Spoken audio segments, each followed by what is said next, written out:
So L'Hexagone, La France, is sending Fulenn to Eurovision 2022 by Alvan and Ahez. It's one of the only times France has ever sent an entry without any French in it to Eurovision. But are we Fulenn this one? Let's review Eurovision.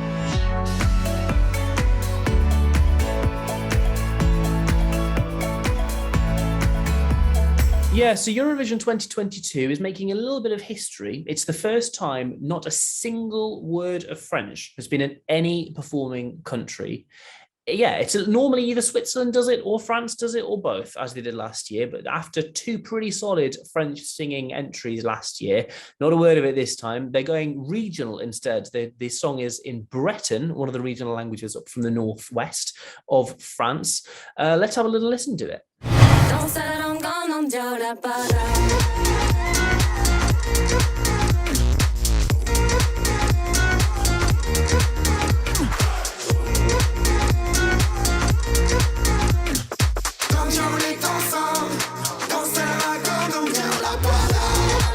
So Emily, what do we make of Fulenn? Now, this is another one where my ranking is not going to be reflective of my comments because it's kind of grown on me a bit. It's really nice to see it's quite cool for Eurovision. It's very kind of like house music, EDM kind of, you'd hear it almost at like a rave, which is not usually the Eurovision vibe, I don't think. So yeah, for me, I think when I first heard it, like half the songs I think in my rankings, maybe I was in a bad mood and it just wasn't slapping. But yeah, since I've seen their semi-final performance, it's grown on me quite a bit, and I actually quite enjoy it. It is definitely one. I mean, for me, it kind of out of the big five, because they've been like almost kind of my high performers this year. It's probably number 4 out of the big 5 for me personally. But yeah, I appreciate what they're doing, and it's really refreshing actually to see a regional language at Eurovision and not just the kind of national language. So yeah, it's I appreciate what they've done essentially. Yeah, I admire them for picking something a bit different. The last time they did something not in French was 2011 when they sent Sonu in Corsican.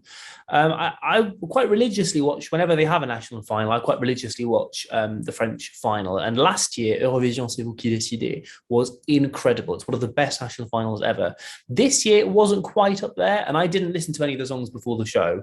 I watched the show, and this by far stood out. It really, the rest of them were a bit near. This was absolutely the right choice for France to send. That said, Voila last year was up there, one of the best entries ever. I'm glad they haven't gone for the same sort of thing again, but it was never going to live up to that.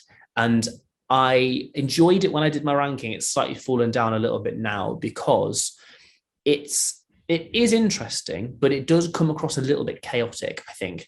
And maybe I've got the same reservation as I had with Shum last year from Ukraine.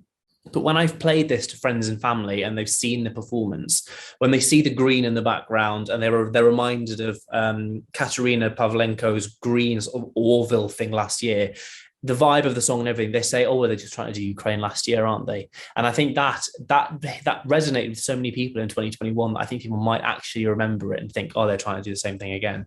So it is interesting, and it is nice that they're going for something a bit in the regional. Also on that, sorry to interrupt. Yeah, because I think what I did was I listened to it without watching the video, so it felt a bit kind of like sensory overload when I first kind of listened to it. I think as a performance, it does kind of come together, but yeah, it definitely does kind of give me Shum vibes.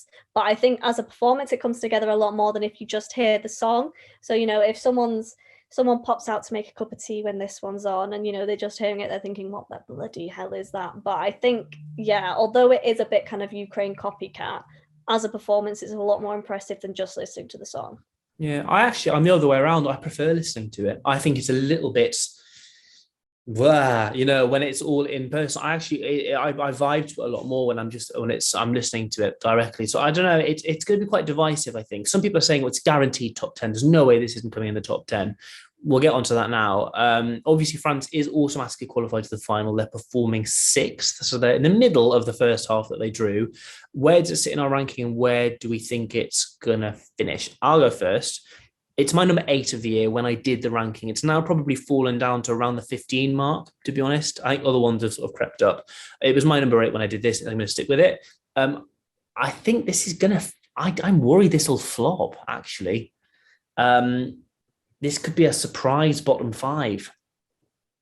I hate to say it, because I do like France's entries normally, and I do like this one as well, but I think it's going to be too divisive, and people are going to think it's messy rather than bopping along to it. And the staging isn't a standout enough. Shum passed through on the staging, and I don't think this is standout enough to make people vote for it. So unfortunately, I think this could be bottom 5. Yeah, for me, I've gone the other way. I've put it as number 31 because clearly I was in a grump when I did my rankings. It's probably gone up to about maybe 24, 23, somewhere around there. No, I absolutely see what you mean about it. Definitely does have the potential to kind of flop on the night. I think, but I think it does probably stand out against other songs, so I don't know whether that works in its favor or against it. I think it's nothing else like it in the final. There's nothing else like it. No, exactly, and it's whether people take to that, and I'm not sure, because there's been so much focus on kind of Ukraine and the UK and Italy. It's not necessarily being picked up on, so I think it'll just be one of them where it'll depend on the night on as to which way it goes. But for me, don't mind it. Fair enough then. So that's what we think. Do let us know what you think down in the comments. Make sure you like, subscribe, and share. And if you do subscribe, hit the bell, of course, to get notified every time we upload new content. We're also on Instagram at Eurovision, so do give us a little follow there. Not that much more content coming out this year. We're at the end of the Eurovision season, but of course, we are going to bring it back in 2023, wherever that contest may be held. We'll see in the final. Thank you very much for watching, and we'll see you next time.